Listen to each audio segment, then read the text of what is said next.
पीछे पीछे आइए आप। धन्यवाद। माननीय सदस्य श्री मनीष तिवारी जी। सभापति महोदय, आपका बहुत बहुत धन्यवाद। सप्लीमेंट्री डिमांड्स फॉर ग्रांट्स एक उक्त समय है कि भारत की अर्थव्यवस्था के ऊपर एक बार दोबारा से व्यापक चर्चा करने का, और ये चर्चा उस समय हो रही है जब दूसरे तिमाही में भारत की जो अर्थव्यवस्था है उसका वृद्धि रेट 5.4% पे आ गया है। आरबीआई का अनुमान था कि अर्थव्यवस्था 7% से बढ़ेगी। उपभोक्ता की खपत कमजोर हुई। निगमित आय कर में 2019-20 में कटौती करने के बावजूद जो निजी निवेश है वो निजी निवेश बढ़ा नहीं है। गवर्नमेंट कैपिटल एक्सपेंडिचर की बैसाखी के सहारे ये अर्थव्यवस्था चल रही है। इस वर्ष 15,01,890 लाख करोड़ का सरकार की तरफ से कैपिटल एक्सपेंडिचर होगा, पर जैसे ही सरकार ने इसके क्रम में थोड़ी सी कमी की है, अर्थव्यवस्था के ऊपर उसका सीधा सीधा असर दिखना शुरू हो गया है। भारत का जो निर्यात है वो कम हुआ है।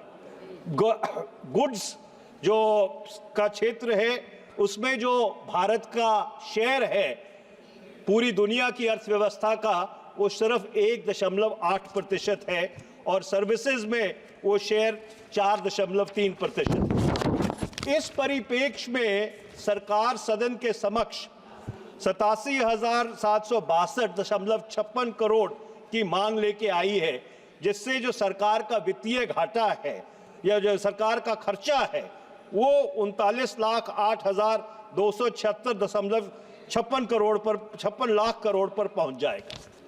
सभापति महोदय, कोई भी अर्थव्यवस्था 5 बिंदुओं पे खड़ी है।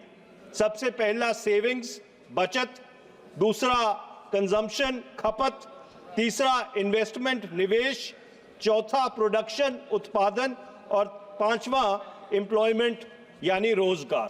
और इन्हीं पांचों मापदंड के ऊपर भारत की अर्थव्यवस्था के, और दुर्भाग्यपूर्ण तरीके से कहना पड़ रहा है, पर कच्छे उड़े हुए। फरवरी 2024 में जब वित्त मंत्री एक कथाकथित श्वेत पत्र लेके आई थी, उस समय भी मैंने कुछ आंकड़े दिए थे, और मैं वो आंकड़े आज इस सदन के समक्ष दोहराना चाहता हूं। वर्ष 2013-14 में जो सेविंग्स टू जीडीपी रेशो था इस मुल्क का वो 34% था। वर्ष 2023-24 में वो घटकर 31% रह गया है। जो प्राइवेट फाइनेंशियल कंजम्पशन एक्सपेंडिचर है, जिस उपभोक्ता खपत की मैंने पहले बात की थी, वो 2013-14 में 60% था। 2023-24 आते आते वो 55% पे गिर गया।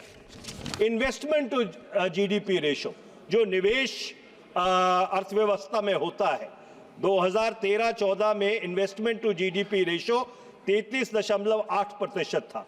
2023-24 में वो 29.6% पर गिर गया है। जो gross capital fixed capital formation है वो 2013 में 13-14 में 31.3% थी। 2023-24 में वो गिरकर 30.8% महज रह गई है।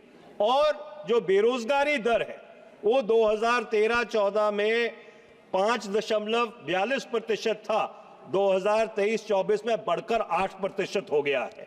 नवंबर 2024 में ये जो बेरोजगारी दर था ये 8% था। सरकार ये कहती है कि हमने 2015 और 23 के बीच 25 करोड़ लोगों को गरीबी रेखा से ऊपर उठाया है, पर मैं सरकार को ये बताना चाहता हूं कि वर्ष 2004 से लेकर 2014 तक 27 करोड़ लोगों को गरीबी रेखा से ऊपर उठाया गया था। सरकार ये कहती है कि हम 81.35 करोड़ लोगों को निःशुल्क राशन दे रहे हैं। हम नेशनल फूड सिक्योरिटी एक्ट लेके आए थे जब हम सरकार में थे। हम चाहेंगे आप 140 करोड़ लोगों को निःशुल्क राशन दीजिए, पर बुनियादी सवाल यह है कि रोजगार कहां है? आपके अर्थव्यवस्था में रोजगार नहीं पैदा हो रहा, इसलिए आपको निःशुल्क राशन लोगों को देना पड़ रहा है। सरकार ये कहती है कि पिछले 5 साल में जो कृषि का वृद्धि दर है वो 4.18% था। इस वर्ष वो गिरकर 1.41% रह गया है। अगर 5 वर्ष में सभापति महोदय कृषि का वृद्धि दर 4.18% से बढ़ा था, तो पिछले 10 वर्ष में मनरेगा का बजट इतना क्यों बढ़ा है?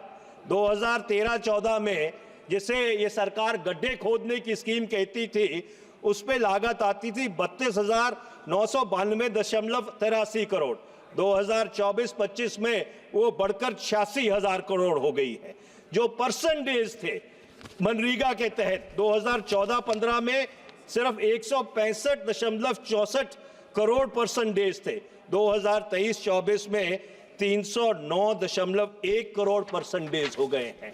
मैं सरकार से ये कहना चाहता हूं, पिछले इतने वर्ष से जो हमारे किसान हैं वो सड़क पे बैठे हैं। हमारे जो किसान हैं वो दिल्ली आने की कोशिश कर रहे हैं सरकार से बात करने के लिए उन मांगों के ऊपर जिन मांगों को सरकार ने स्वीकार किया था जब वो 3 काले कानून उन्होंने वापस लिए थे। मैं सरकार से पूछना चाहता हूं कि ये किसानों से बात करने के लिए तैयार क्यों नहीं है? एक तरफ तो आप किसानों को अन्नदाता कहते हैं और दूसरी तरफ आप उनकी तौहीन करते हैं, उनके ऊपर टीयर गैस छोड़ते हैं, उनके ऊपर रबर बुलेट्स चलाते हैं और भारत के किसानों की आप लोग जो रोज बेइज्जती करते हैं। मैं सरकार को ये भी बताना चाहता हूं, जो महंगाई दर था वो 2013-14 में 5.3% था। 2023-24 में वो बढ़कर 5.4% हो गया है। और सरकार का जो कर्ज है सभापति महोदय, 31 मार्च 2012 को वो 55,87,150 करोड़ था। 31 मार्च 2025 को वो कर्जा सरकार का बढ़कर 181,68,456.91 करोड़ हो जाएगा।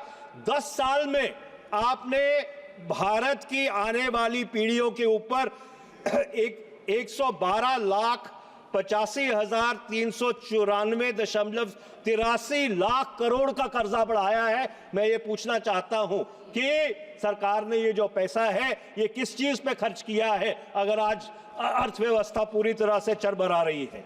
मैं जीडीपी ग्रोथ रेट की बात करता हूं। 2005 से 14 तक जीडीपी ग्रोथ रेट 6.8% था। 2015 से लेकर 24 तक गिरकर 5.9% रह गया है। जो फिस्कल डेफिसिट था सरकार का 2013-14 में महज 5,02,858 करोड़ था। 2023-24 में यह बढ़कर 16,53,070 करोड़ हो गया है। मैं सरकार से पूछना चाहता हूं, वित्त मंत्री यहां से उठ के चले गई, अगर सरकार 16-17 लाख करोड़ रुपया मार्केट से उठाएगी अपना खर्चा चलाने के लिए, तो जो निजी क्षेत्र है उसको पैसे कहां से मिलेंगे? आप निजी क्षेत्र को बढ़ाने की बात करते हैं, जब निजी क्षेत्र को क्रेडिट का एक्सेस नहीं होगा, सरकार ही सारा पैसा इकट्ठा करेगी अपना खर्चा चलाने के लिए, तो भारत की अर्थव्यवस्था किस तरह से बढ़ेगी? और मैं सिर्फ 2 आंकड़े और देना चाहता हूं। 26 मई 2014 को जो डॉलर का रेट था रुपए के मुकाबले, वो 58 रुपए और 58 पैसे था। और उस समय ये कहा गया था कि डॉलर का रेट प्रधानमंत्री की उम्र से ज्यादा तेजी से बढ़ता है। आज सभापति महोदय वो डॉलर का रेट क्या है? 84.87 पैसे, 84 रुपए और 87 पैसे। पर हम ऐसी अभद्र भाषा का प्रयोग नहीं करते जो उस समय हुआ करती थी। आखिरी में मैं महंगाई की बात करना चाहता हूं, क्योंकि जो भारत की अर्थव्यवस्था है 140 करोड़ भारत के लोगों के लिए, वो उनके रोजमर्रा का जो बजट है, जो घर का बजट है, उस पर निर्भर है। 2014 में एलपीजी का सिलेंडर 410 रुपए का हुआ करता था, 2024 में वो 803 रुपए का है। पेट्रोल 71 रुपए लीटर हुआ करता था, आज 94 रुपए 77 पैसे लीटर है। डीजल जिसकी सबसे ज्यादा खपत हमारे किसान करते हैं 55 रुपए लीटर हुआ करता था, आज 87 रुपए और 66 पैसे है। आपके सरसों का तेल 90 रुपए लीटर था 2014 में, आज 165 रुपए लीटर है। आटा 2014 में 22 रुपए किलो हुआ करता था, आज 55 रुपए किलो है। दूध 35 रुपए लीटर हुआ करता था, आज 60 रुपए लीटर है। सभापति महोदय, इस देश की गृहिणी तराही तराही कर रही है। आज आम आदमी को अपना घर चलाना मुश्किल हो गया है। आप 5 ट्रिलियन डॉलर की इकोनॉमी की बात करते हैं, हम भी चाहते हैं कि 5 ट्रिलियन डॉलर की इकोनॉमी हो, पर ये जो अर्थव्यवस्था में असमानता है कि 10% भारत के लोगों के पास 77% भारत की पूंजी है और जो नीचे के 562 करोड़ लोग हैं उनके पास महज 1% भारत की पूंजी है। यह असमानता से यह अर्थव्यवस्था किस तरह से चल सकती है? तो मैं सरकार से यह आग्रह करना चाहता हूं कि भारत की अर्थव्यवस्था आप आम आदमी के लिए चलाइए। सिर्फ इस देश में एक शीबोल मॉडल बना के ये वन नेशन वन कंपनी का जो आप प्रयोग है, ये भारत की अर्थव्यवस्था को पूरी तरह से कुचल। धन्यवाद सभापति महोदय।